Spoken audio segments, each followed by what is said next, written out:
Hello, hope you're doing good. I'm your host Jason. In this tutorial, I'll be showing you how to use Thunkable App Builder.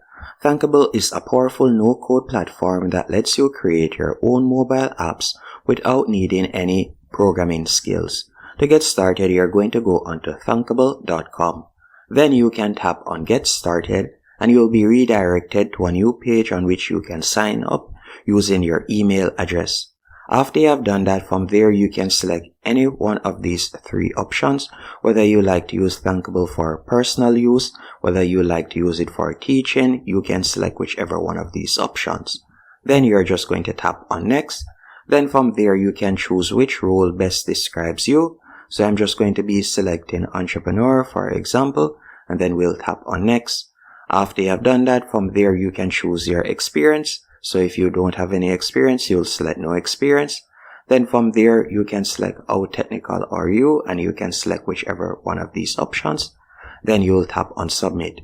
After you have tapped on Submit, you'll be redirected to your Thunkable dashboard. Once on the dashboard, as you can see right here, you can start creating your first project. Once here, this is your first screen, and you can create numerous screens. So you can go over to the left-hand menu option. Then you can choose whether you like to add an image at the top or text. You can do that by going over to the left-hand menu option. Let's say, for example, we would like to add an image. We're just going to drag and place the image. After you have done that, you can select the image right here. Then you would go over to the right-hand column. And from the right-hand column, you could go right where you see Picture Source. Then you could select Upload Files, and you could upload the image you want to use. I'm just going to be uploading a random image.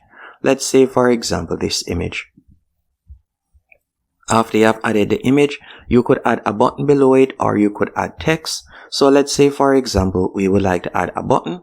I'll select button and I'll drag and place the button right there.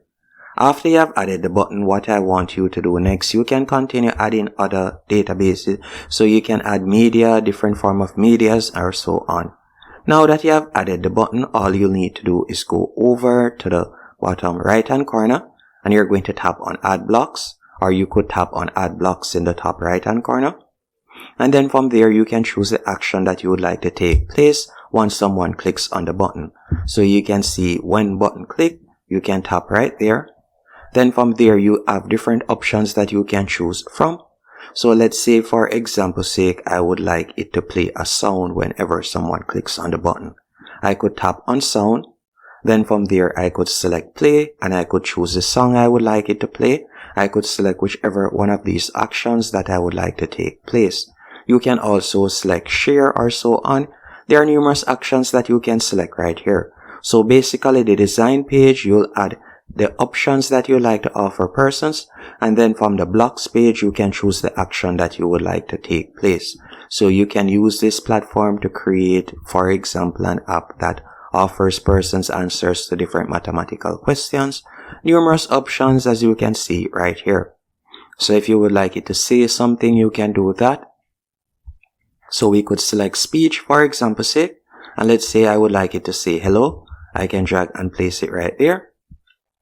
And we can also change the text from hello if we want. So you could change the text from hello, and let's say it says goodbye. I could type in goodbye. As you can see right there, I could also change the language. Now to preview it, you could go over to the top right hand corner and you could select web preview.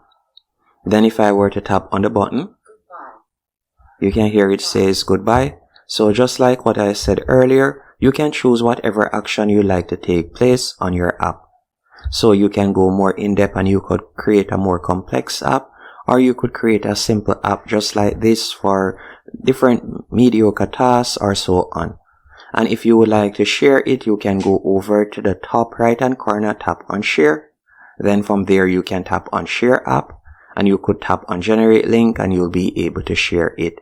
You can also tap on your profile icon in the top right hand corner and then you could select membership, and from there you could go onto a paid membership which would offer you more features and more options, as you can see right here. And that's it. Hope you found this tutorial helpful and informative. If you did, be sure to hit the like button and subscribe, and thank you for watching.